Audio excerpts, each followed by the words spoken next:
अल्हम्दुलिल्लाह मैं रियासत तेलंगाना के वज़ीर आला कल्वकुंट्ला चंद्रशेखर राव साहब का बेहद ममनून मशकूर हूँ, जिनके ऐलान का मैं खैर मकदम करता हूँ, जिन्होंने यूसीसी पर यूनिफॉर्म सिविल कोड पर जो बिल की मुखालिफत करने के लिए जो बयान दिया है और उनकी पार्टी का जो डिसीजन लिया है, मैं उस बयान का खैर मकदम करता हूँ और मैं केसीआर साहब को सलाम करता हूँ, जिनकी दूरअंदेशी आज मुल्क को ज़रूरत है। जिस तरीके से केसीआर साहब ने अपने दानिशमंदी का सबूत दिया, तेलंगाना के पूरे नदियों को, खेतों तक पानी सरबराह किया, घरों तक पानी सरबराह किया। ये रियासत तेलंगाना जो यूनाइटेड आंध्र प्रदेश था, जिसको एक पसमानदगी की तरफ डाल दिया गया था, लेकिन केसीआर साहब की दूरअंदेशी और दानिशमंदी का सबूत है। तेलंगाना छोटी रियासत होते हुए भी तरक्की याफ्ता रियासत बन चुकी है और आज केसीआर साहब जैसे दूरअंदेश और दानिशमंद कायद की हिंदुस्तान में जरूरत है। हमारे मुल्क के वजीर आजम के लिए ऐसे कायदीन की जरूरत है।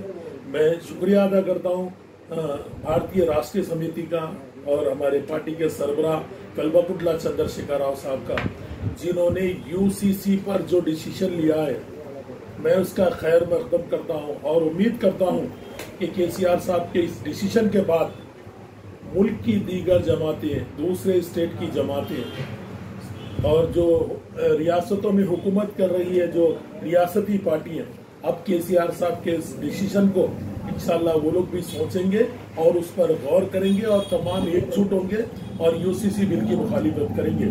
ये बिल हिंदुस्तान की ट्रेडिशनल जो कस्टम्स है हिंदुस्तान का, जो मजहबी रिवायतें हैं, उसको खत्म कर रहा है। ये बिल कोई मजहब को ठेस नहीं पहुंचा रहा है। ये बिल हमारी आज़ादी को ख़त्म करना चाहता है, हमारी मजहबी आज़ादियों को ख़त्म करना चाहता है। इससे सबसे बड़ा नुकसान कबायली आदिवासियों को होगा और इससे सबसे बड़ा नुकसान माइनॉरिटीज़ को होगा, क्रिश्चियन को होगा, जैन को होगा, मुस्लिम्स को होगा।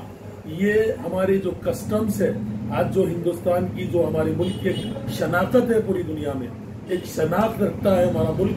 इतने सारे मजहब को लेकर जो हमारा मुल्क 70 सालों से चल रहा है, एक गुलदस्ते की तरीके से हमारा मुल्क जो काम कर रहा है, उसको तहस नहस करने की साजिश है। साबिका में भी 2016 में भी ऐसी कोशिश की गई थी, लेकिन लॉ कमीशन अक्सरियत मुखालिफत के बाद लॉ कमीशन ने उसको मुस्तरद कर दिया था।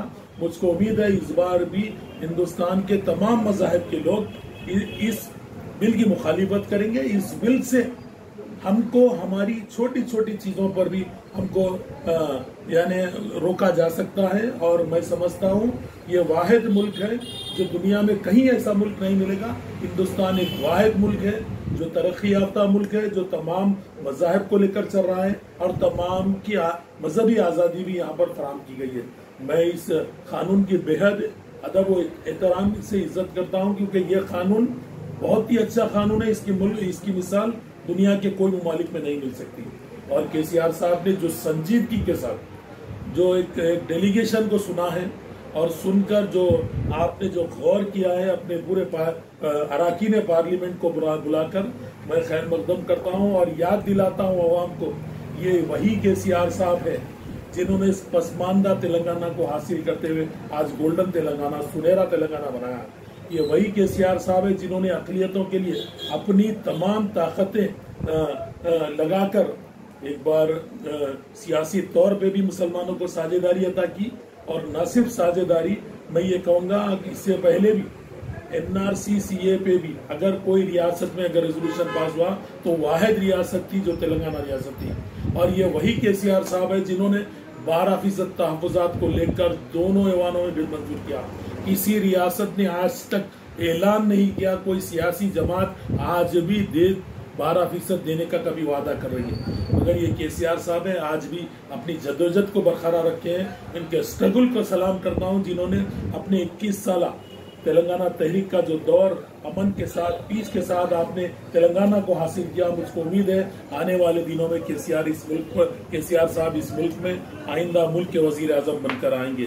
میں کے سی آر صاحب کا بےحد ممنون مشکور ہوں، جنہوں نے جب کبھی ایسا نازک مرحلہ آتا ملک کے لیے تو وہ قبائلیوں کے لیے، اقلیتوں کے لیے، یعنی چھوٹے لوگوں کے لیے کے سی آر صاحب نے ہمیشہ اٹھ کھڑے ہوئے۔